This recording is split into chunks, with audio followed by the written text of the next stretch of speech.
Okay, look, give it up for Richard Marx.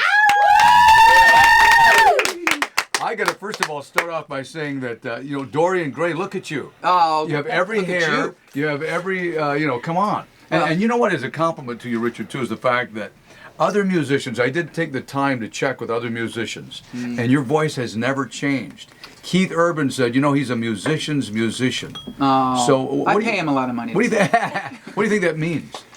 I think it's because, you know, there are some amazing artists in our history that they're stars and they're performers, but they don't necessarily collaborate or integrate with other musicians. And I'm not that amazing, but I'm really good at collaborating. Oh. You know, it's been so much fun for me the last 10 or 11 years to work with all different kinds of artists from every genre of music you can imagine.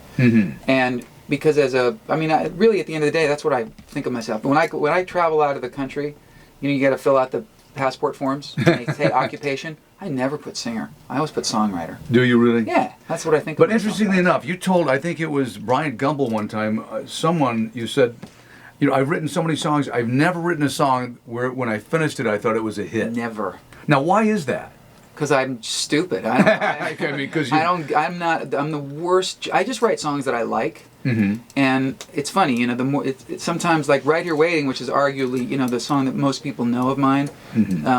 I tried to give that song away. I didn't think it was a hit song, and I certainly felt like it was too personal to become successful on a global. But that's how stupid I am. But the more personal you get, the more universal. Of course it is. Yeah, we all think the same stuff. Well, let's break that one down. Okay, where were you when you wrote it?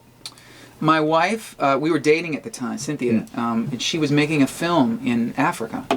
And I was on my first tour, my first world tour. And we had built in this time to be together. I was going to go visit her. And we had like these government denied my visa. And anyway, long story short, we didn't see each other for 3 months. And this is before email and FaceTime and stuff like that, you know? So it was like an eternity. And I was so depressed and so sad, and I missed her so much, and I just sat down at the piano, and Right Here Waiting fell out in like 12 minutes. It was the easiest song I've ever written. In what city? Here in LA. Really? Okay. So I was on a cassette, and I put it in a box, and I sent it off to Africa, which took like a month to get to her. Yeah. And that was, to me, mission accomplished. And then soon after that, I get this call, because I had a couple of hits at that point, and I get this call from Barbra Streisand saying, I'm working on a new album, I really like your music, would you write something for me? So I thought, ooh, I'll give her that song, because I'm not going to do anything with that song. So I sent it to her, and this is a true story. I think I even have the voicemail message somewhere. She said, hey Richard, it's Barbara, and thanks for sending the song. I love the music. I love the melody, but I need you to rewrite the words, because I'm not going to be right here waiting for anybody.